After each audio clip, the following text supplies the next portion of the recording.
नमस्कार विद्यार्थी मैत्रिणींनो, काल आपण सचिवाचा संचालक मंडळाबरोबर म्हणजेच व्यवस्थापन समितीबरोबरचा पत्रव्यवहार पाहिला. त्याच्यामध्ये आपण 4 विषय पाहिले. पहिला विषय होता सहकारी संस्थेच्या सचिवाला सभेची सूचना आणि कार्यक्रम पत्रिका पाठविणे, तो विषय आपण पाहिला.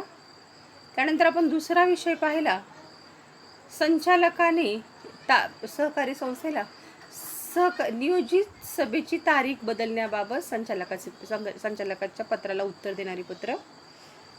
तिसरं पाहिलं, गैरहजर संचालकाला सभेचा वृत्तांत कळविणारी पत्र.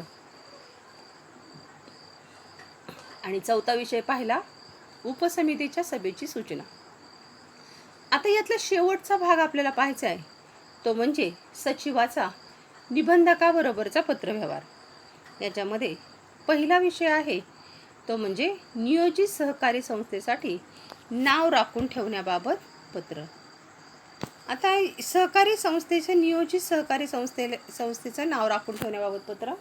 याच्यामध्ये मी तुम्हाला काल म्हटलं होतं की निबंधक जो आहे, सहकारी संस्थेची नोंदणी करणं, सहकारी संस्थेची नोंदणी नाकारणं, सहकारी संस्थेवर देखरेख ठेवणं, नियंत्रण ठेवणं, मार्गदर्शन करणं, यासाठी निबंधकाची नेमणूक केलेली असते. हा निबंधक जो आहे तो सहकारी म्हणजे जर सहकारी संस्थेमध्ये नोंदणी करायची असेल, नावात बदल करायचा असेल, उपविधीमध्ये बदल करायचा असेल, महाराष्ट्र सहकारी संस्था कायदा 1960 नुसार सहकारी संस्थेच्या कुठल्याही बाबतीत काहीही बदल करायचा असेल तर निबंधकाची परमिशन घेतल्याशिवाय आपण काहीही करू शकत नाही. म्हणून अनेक कारणासाठी सचिवाला निबंधकाबरोबर पत्रव्यवहार करावा लागतो. आता ह्या पत्रव्यवहारामध्ये पहिलं पत्र आहे नियोजित सहकारी संस्थेसाठी नाव राखून ठेवण्याबाबत पत्र. म्हणजे एक सहकारी संस्था, नियोजित सहकारी संस्था म्हणजे एक सहकारी संस्था नियोजित आहे आणि त्या सहकारी संस्थेच्या कागदपत्राची पूर्तता प्रवर्तक करत आहे, पण त्यांनी सहकारी संस्थेसाठी एक नाव ठरवलेलं आहे आणि ते नाव निबंधकाला पत्र लिहून सांगायचे की ते नाव आमच्यासाठी राखून ठेवा, म्हणजे इतर कोणाला ते नाव देऊ नका. यासाठी सचिवाचे निबंधकाला पत्र. पुन्हा एकदा विषय सांगते, सचिवाने निबंधकाला पत्र लिहिलेलं आहे. पत्राचा विषय आहे नियोजित सहकारी संस्थेचे नाव राखून ठेवण्याबाबत. याचा अर्थ असा आहे की एका नियोजित सहकारी संस्थेचा अर्ज नोंदणीसाठी निबंधकाकडे जाणार आहे. त्यावेळेला नोंदणीसाठी तो अर्ज जात असताना त्या सहकारी संस्थेचं नाव त्यांनी ठरवलेलं आहे. म्हणजे नियोजित सहकारी संस्थेच्या सभासदांनी, प्रवर्तकांनी त्या सहकारी संस्थेचं नाव ठरवलेलं आहे आणि ते कागदपत्राची पूर्तता करतायत. पण दरम्यानच्या काळामध्ये त्यांनी जे नाव ठरवलेलं आहे ते इतर कोणत्या सहकारी संस्थेला देऊ नये म्हणून निबंधकाला पत्र पाठवायचं आहे. आणि तो विषय आहे नियोजित सहकारी संस्थेसाठी नाव राखून ठेवण्याबाबत पत्र. बघा, पत्ता नियोजित विद्या सहकारी पतसंस्था मर्यादित, 40 नवी पेठ, शास्त्रीनगर, पुणे, 411030. दिनांक नेहमी उजव्या साईडला, दिनांक 5 ऑगस्ट 2020. दूरध्वनी क्रमांक 020 252 166 22. जावक क्रमांक R9 2020. R याचा अर्थ रिझर्व. प्रति माननीय जिल्हा उपनिबंधक सहकारी संस्था, मुख्य प्रशासकीय इमारत, पुणे, 411-030. विषय नियोजित सहकारी संस्थेसाठी नाव राखून ठेवण्याबाबत. माननीय महोदय, आपण दिनांक 25 जुलै 2020 रोजी पत्र क्रमांक PJ 512 नुसार आमच्या नियोजित पतसंस्थेस बँकेत खातं सुरू करण्यास परवानगी दिली. आम्ही महिन्याभरात आवश्यक भागभांडवल जमा केलेले आहे. आम्ही संस्थेची नोंदणी प्रक्रिया सुरू केलेली असून त्यासाठी आवश्यक कायदेशीर बाबींची पूर्तता करण्याचे काम सुरू आहे. नियोजित सहकारी पतसंस्थेस विद्या सहकारी पतसंस्था मर्यादित असे नाव देण्याबाबत प्रवर्तकाचे एकमत झाले असून या पत्राद्वारे आपणास विनंती करण्यात येते की आमच्या नियोजित पतसंस्थेसाठी विद्या सहकारी पतसंस्था मर्यादित हे नाव कृपया राखून ठेवावे ही विनंती. आता इथं बघा विषय काय आहे, त्यांना काय सांगायचं आहे. आपण दिनांक 25 जुलै 2021 रोजी पत्र क्रमांक PJ 512 नुसार आमच्या नियोजित पतसंस्थेत बँकेत खाते सुरू करण्यास परवानगी दिली.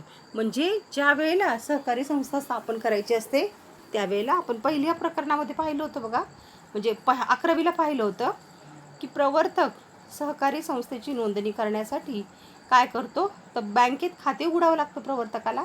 आणि बँकेत खाते उघडण्यासाठी काय करावं लागतं, तर निबंधकाकडनं, जिल्हा उपनिबंधकाकडनं परवानगी घ्यावी लागते.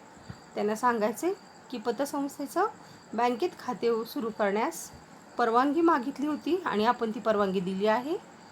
आणि पुढं सांगायचं की आम्ही परवानगी दिल्यानंतर आम्ही महिन्याभरात आवश्यक भागभांडवल जमा केलेले आहे.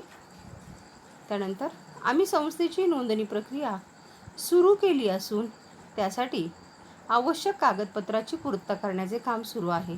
मग त्यांना सांगायचे नोंदणीसाठी आवश्यक प्रक्रिया जी आहे ती आम्ही सुरू केलेली आहे आणि त्यासाठी कायदेशीर बाबीची पूर्तता करण्याचे काम सुरू आहे. म्हणजे सहकारी संस्था नोंदणीसाठी आवश्यक जी कागदपत्र लागतात ती जमा करायचं काम सुरू आहे. पुढं सांगायचं नियोजित सहकारी पतसंस्थेस विद्या सहकारी पतसंस्था मर्यादित, म्हणजे नियोजित सहकारी पतसंस्थेचं नाव विद्या सहकारी पतसंस्था मर्यादित हे नाव देण्याबाबत प्रवर्तकाचे एकमत झाले असून, म्हणजे नियोजितची सहकारी संस्था आम्ही ठरवलेली आहे त्यासाठी विद्या सहकारी पतसंस्था मर्यादित असे नाव देण्याबाबत सर्व प्रवर्तकाचं काय झालेलं आहे, एकमत झालं आहे. आणि असून आम्ही या पत्राद्वारे आपणास विनंती करतो की आमच्या नियोजित पतसंस्थेसाठी विद्या सहकारी पतसंस्था मर्यादित हे नाव राखून ठेवावे ही नम्र विनंती. बघा पुन्हा पत्र आपण पहिल्यापासून पाहतोय. त्यांना पहिल्या परिच्छेदामध्ये सांगायचं आहे की तुम्ही बँकेत खाते उघडे करायची बँकेत खाते सुरू करण्याची परवानगी आम्हाला दिलेली आहे. त्यानुसार आम्ही भागभांडवलाची रक्कम महिन्याभरात जमा करून बँकेत जमा केलेली आहे. त्यानंतर सहकारी संस्थेची नोंदणी करण्यासाठी आवश्यक कागदपत्राची पूर्तता करण्याचे काम सुरू आहे. आता पुढच्या परिच्छेदामध्ये लगेच त्यांना सांगायचे की सर्व प्रवर्तकाच्या सहमतीने विद्या सहकारी पतसंस्था मर्यादित हे नाव एकमताने आम्ही काय केलेलं आहे, हे नाव सर्व प्रवर्तकाच्या एकमताने आम्ही ठरवलेलं आहे. मग आपणास विनंती करण्यात येते की आमच्या पतसंस्थेसाठी कृपया हे नाव राखून ठेवावे ही विनंती. त्यांना सांगायचे की आम्ही बँकेत खाते उघडलेलं, तुम्ही बँकेत खाते उघडायला परवानगी दिलेली आहे. ती परवानगी दिल्यानंतर महिन्याभरात आम्ही भागभांडवल जमा केलेलं आहे आणि ते भागभांडवल बँकेत जमा केलेलं आहे. सहकारी संस्थेच्या नोंदणीसाठी आवश्यक जी कागदपत्र लागतात त्याची पूर्तता करण्याचं काम चालू आहे. पुढच्या परिच्छेदामध्ये आत्ताच आपण पाहिलं, त्यांना असं सांगायचं की सर्व प्रवर्तकाच्या एकमताने विद्या सहकारी पतसंस्था मर्यादित हे नाव सर्व प्रवर्तकाच्या एकमताने आम्ही काय केलेलं आहे, नाव द्यायचं असं एकमत झालेलं आहे. आणि आपणास पत्राद्वारे हे कळवत आहे की हे नाव आमच्या पतसंस्थेसाठी राखून ठेवावे, कृपया हे नाव आमच्या पतसंस्थेसाठी राखून ठेवावे ही नम्र विनंती. कळावे आपला विश्वासू अबक मुख्य प्रवर्तक. येते लक्षात? मी तुम्हाला काय म्हटलं की सहकारी संस्थेला सर्व प्रवर्तकांनी एक नाव ठरवलेलं आहे, त्यांचं एकमत झालेलं आहे. उदाहरणार्थ छत्रपती सहकारी साखर कारखाना, एखादा सहकारी साखर कारखाना नियोजित सहकारी साखर कारखान्याची स्थापना करायची, सर्वांनी मिळून असं ठरवलं असेल छत्रपती सहकारी साखर कारखाना हे नाव द्यायचे. मग त्या पत्राद्वारे सांगायचे की आमच्या सहकारी साखर कारखान्यात छत्रपती सहकारी सहकारी साखर कारखाना हे नाव द्यायचं आहे, ते नाव आमच्यासाठी राखून ठेवा अशी विनंती करायची. म्हणजे लवकरच आम्ही कागदपत्र पूर्ण करून त्याची पूर्तता करणार आहोत. तर आमच्या पतसंस्थेसाठी जे नाव आहे ते नाव विद्या सहकारी पतसंस्था मर्यादित हे सर्व प्रवर्तकाच्या मताने आम्ही काय केलेलं आहे, एकमताने ठरवलेलं आहे आणि कृपया ते आमच्या पतसंस्थेसाठी राखून ठेवावे ही विनंती. कळावे आपला विश्वासू क प्रवर्तक. आता यानंतर दुसरा विषय आहे सहकारी संस्थेच्या नोंदणी संबंधाचे पत्र. मी तुम्हाला सांगितलं होतं बघा, कुठलीही सहकारी संस्था असेल तर त्या सहकारी संस्थेला महाराष्ट्र सहकारी संस्था कायदा 1960 अंतर्गत आपल्या सहकारी संस्थेची रीतसर नोंदणी निबंधकाकडनं करून घ्यावी लागते. ज्या वेळेला निबंधक त्या सहकारी संस्थेची नोंदणी करतो, राजपत्रामध्ये त्या सहकारी संस्थेचं नाव प्रसिद्ध करतो, त्यानंतरच सहकारी संस्थेला आपला कारभार सुरू करता येतो. मग नियोजित सहकारी संस्थेच्या नोंदणीसंबंधी निबंधकाला काय करायचे? पत्र पाठवायचे. बघा, नेहमीसारखं नियोजित धनश्री सहकारी पतसंस्था मर्यादित, शाहूपुरी, जालना 431-203, दूरध्वनी 04282 227012, जावं क्रमांक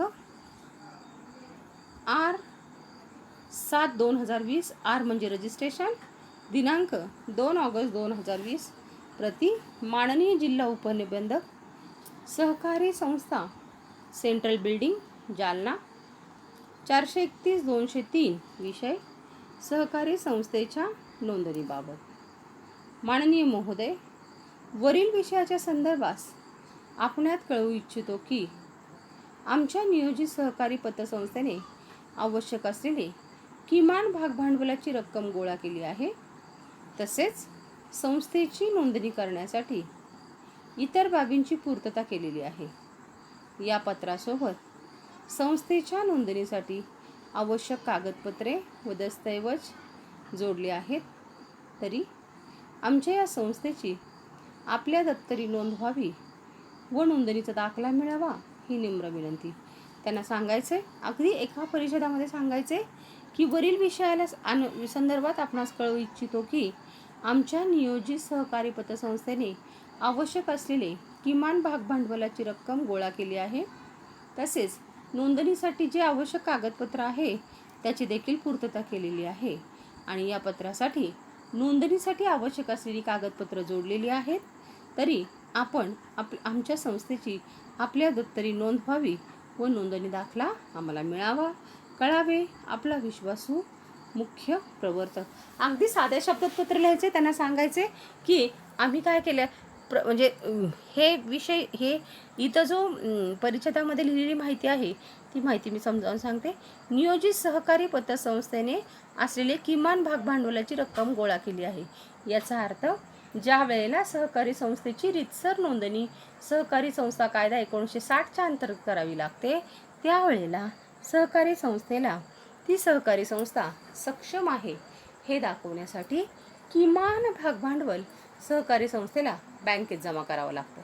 त्यांना सांगायचे आम्ही किमान भागभांडवलाची रक्कम गोळा केलेली आहे आणि सहकारी संस्थेच्या नोंदणीसाठी आवश्यक कागदपत्र, उदाहरणार्थ नोंदणी दाखला, नोंदणी दाखला जो आहे, नमुना अ मध्ये नोंदणी दाखला, उपविधीच्या 4 प्रती, सभासदाच्या नावाच्या 4 प्रती असे, किंवा ह्याचा जागेच्या मालकाचं नाव हरकत प्रमाणपत्र, बँक शिल्लकी प्रमाणपत्र, ह्या किंवा सर्व सभासद विभक्त कुटुंबातील आहेत असा गाव तलाठ्याचा दाखला, असे अनेक कागदपत्र नोंदणी अर्जासोबत जोडावी लागतात. त्यांना म्हणले त्यासाठी तिथे लिहिलेलं आहे. या पत्रासोबत आवश्यक असले पत्रासोबत संस्थेच्या नोंदणीसाठी आवश्यक कागदपत्रे व दस्तऐवज जोडलेले आहे. तरी आमच्या या संस्थेची आपल्या दप्तरी नोंद व्हावी व नोंदणीचा दाखला मिळावा ही नम्र विनंती. कळावे आपला विश्वासू क मुख्य प्रवर्तक. आता बघा सोबत काय काय आहे. नोंदणी अर्ज 4 प्रती. नोंदणी अर्ज नेहमी नमुना अ मध्ये असतो आणि त्याच्या 4 प्रती जोडाव्या लागतात, म्हणून सोबत काय जोडले, नोंदणी अर्ज 4 प्रती. दुसरा आहे उपविधीच्या 4 प्रती. उपविधी म्हणजे पुन्हा मी समजावून सांगते तुम्हाला, उपविधी म्हणजे सहकारी संस्थेने आपला कारभार कशा पद्धतीने करायचा यासाठी उपविधी नोंदलेली असते. तिसरा सभासद यादी. सभासद यादी जी आहे, सहकारी संस्थेमध्ये जितके सभासद आहेत त्या सर्व सभासदांची नावं या यादीमध्ये असतात, त्याच्या 4 प्रती असतात. 5वा बँक शिल्लकी प्रमाणपत्र. मी तुम्हाला आत्ताच सांगितलं होतं सहकारी संस्थेची नोंदणी करण्यासाठी सहकारी संस्थेला किमान भागभांडवल बँकेत जमा करावं लागतं आणि तेवढं भागभांडवल जमा केलेलं आहे यासाठी बँकेकडनं बँक शिल्की प्रमाणपत्र घ्यावं लागतं. असं बँक शिल्की प्रमाणपत्र. 5. प्राथमिक सभेचे इतिवृत्त. सहकारी संस्थेची रीतसर नोंदणी म्हणजे सहकारी संस्थेची रीतसर नोंदणी करण्याच्या अगोदर सहकारी संस्थेला पहिल्यांदा प्राथमिक सभा घ्यावी लागते. त्या सभेचे इतिवृत्त म्हणजे ती सभा घेतलेली आहे याचा पुरावा म्हणून सभेचे इतिवृत्त. संस्थेची योजना. जी सहकारी संस्था आपण स्थापन करणार आहोत त्या सहकारी संस्थेची योजना काय आहे, कशासाठी ती सहकारी संस्था स्थापन केलेली आहे. ना हरकत प्रमाणपत्र. ज्या जागेवर ती सहकारी संस्था आपण स्थापन करणार आहोत त्या जागेच्या मालकाचे ना हरकत प्रमाणपत्र. त्या गावाच्या लोकसंख्येचा दाखला आणि सहकारी संस्थेची नोंदणी करण्यासाठी आवश्यक फी भरावी लागते. ती फीची चलन पावती असे कागदपत्र त्याच्यासोबत जोडलेले आहेत. म्हणून सोबत ही कागदपत्र असं हे पत्र आहे. आणि यानंतर शेवटचं तिसरं पत्र आहे ते सहकारी संस्थेच्या पोट नियमावलीत दुरुस्तीस मान्यता. मी तुम्हाला आत्ताच सांगितलं महाराष्ट्र सहकारी संस्था कायदा 1960 अन्वये सहकारी संस्थेच्या उपविधीमध्ये बदल करायचा असेल, सहकारी संस्थेच्या भागभांडवलात बदल करायचा असेल, सहकारी संस्थेमध्ये कुठलाही बदल करायचा असेल तर निबंधकांच्या परवानगीशिवाय तो बदल करता येत नाही. उपविधी, पोटनियम, कलम, उपविधी म्हणजे ज्या वेळेला सहकारी संस्था आपला कारभार सुरू करते त्यावेळेला त्या सहकारी संस्थेने आपला कारभार कशा प्रकारे सुरू करावा यासाठी जी नेमून दिलेली असते त्याला पोटनियमावली असं म्हणतात. आणि त्या पोटनियमावलीमध्ये दुरुस्ती करायची असेल तर निबंधकाला तसं कळवावं लागतं, निबंधकाकडनं परवानगी घ्यावी लागते आणि त्यानंतरच त्याची दुरुस्ती केली जाते. म्हणून हे शेवटचं पत्र आहे तिसरं, सहकारी संस्थेच्या पोटनियमावलीत दुरुस्तीस मान्यता देणारी पत्र. बघा, जय किसान सहकारी बँक मर्यादित 1310 सुयशनगर सोलापूर 413001. Email jkisan@gmail.com. दूरध्वनी 021 22 23 70. जावक क्रमांक B1519 आणि दिनांक 17 ऑगस्ट 2020. प्रति माननीय जिल्हा उपनिबंधक सहकारी पतसंस्था 7 रस्ता सोलापूर 413001. पोटनियमावलीतील दुरुस्तीबाबत विषय. माननीय महोदय, वरील विषयाच्या संदर्भात कळवू इच्छितो की 14 ऑगस्ट 2020 रोजी संस्थेने आयोजित केलेल्या अधिमंडळाच्या विशेष सर्वसाधारण सभेत संस्थेची पोटनियमावलीतील भांडवल कलमामध्ये दुरुस्ती करण्यासंदर्भाच्या विषयावर चर्चा करण्यात आली.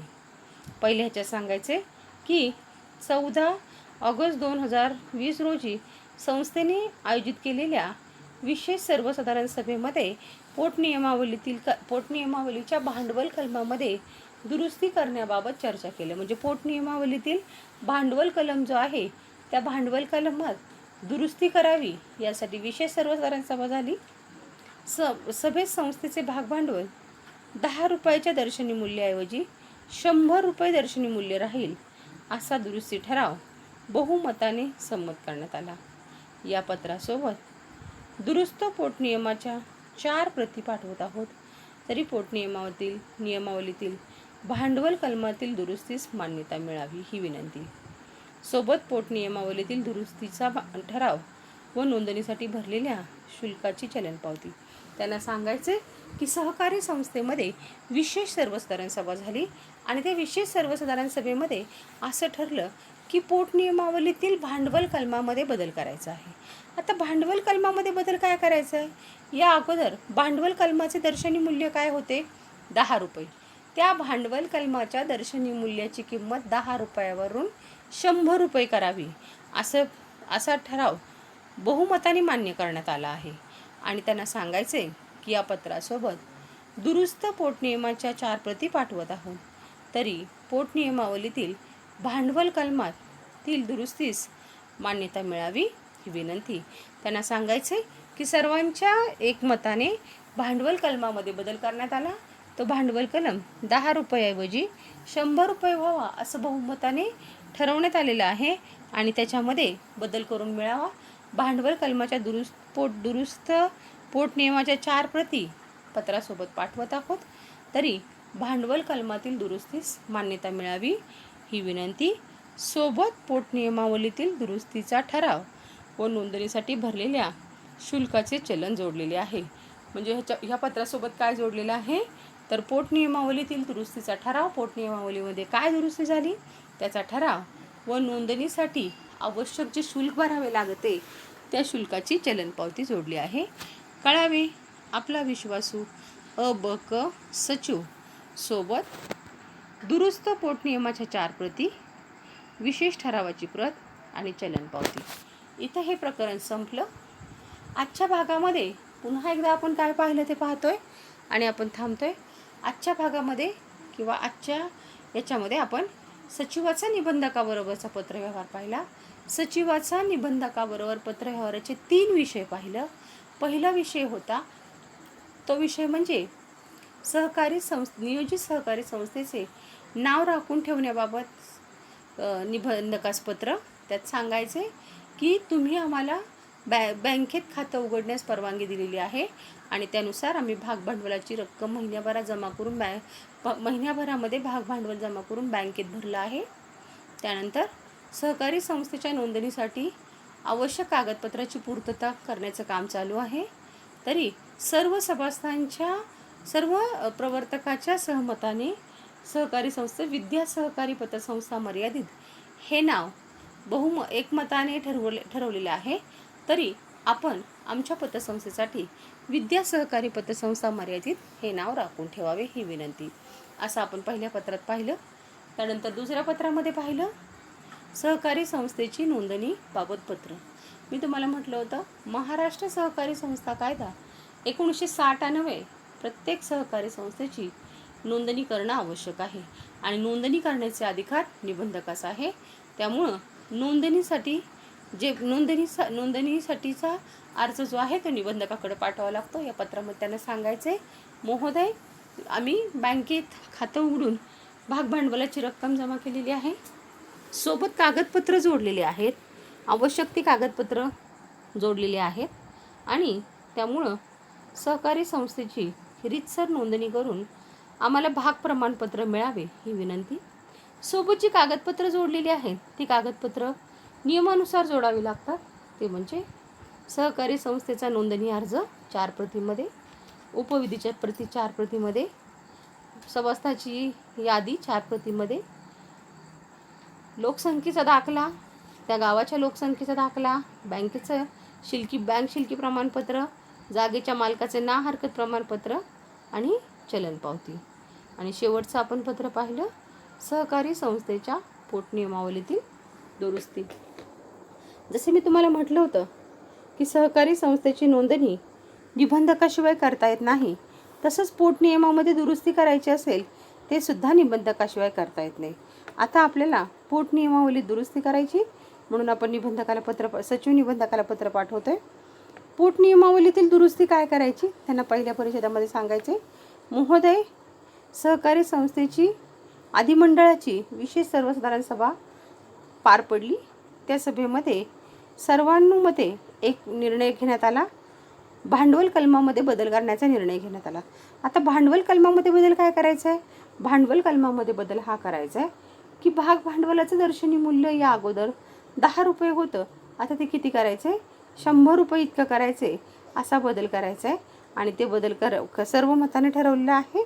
त्या बदल झालेल्या ह्याची प्रत जी आहे ती प्रत आम्ही आपल्यासोबत पाठवत आहोत आणि विशेष सर्वसाधारण सभेच्या म्हणजे प्रत जी आहे ठरलेली भांडवल कलमात बदल करायची प्रत आम्ही पाठवत आहोत. जे पोटनियमातील दुरुस्त पोटनियमाच्या 4 प्रती आणि विशेष ठरावाची प्रत पाठवत आहोत आणि सोबत चलनपावती पण पाठवत आहोत. कळावे आपला विश्वासू क सचिव. इथं दुसरं प्रकरण संपलं. याच्यामध्ये मी दुसऱ्या प्रकरणाच्या सर्व पत्रांच्या नोट्स तुम्हाला अगोदरच पाठवलेल्या आहेत. ती सर्व पत्र वहीमध्ये व्यवस्थित लिहिणं आवश्यक आहे आणि दुसऱ्या प्रकरणाचा स्वाध्याय आज हे प्रकरण संपल्यानंतर उद्या उद्या ज्या वेळेला तुम्ही म्हणजे आज ज्या वेळेला तुम्ही हे प्रकरणाचे उरले 3 पत्र ऐकणार आहात, त्यानंतर ते 3 पत्र वहीमध्ये लिहून त्याचा स्वाध्याय जे आहे तो स्वाध्याय सोडवणं अनिवार्य आहे. इथं हे प्रकरण संपलं. धन्यवाद. थांबूया. परवाच्या तासाला आपण काय करणार आहोत, म्हणजे उद्याच्या तासाला आपण काय करणार आहोत, 3रं प्रकरण सुरू करणार आहोत. ठीक आहे. आज आपण इथे थांबतोय.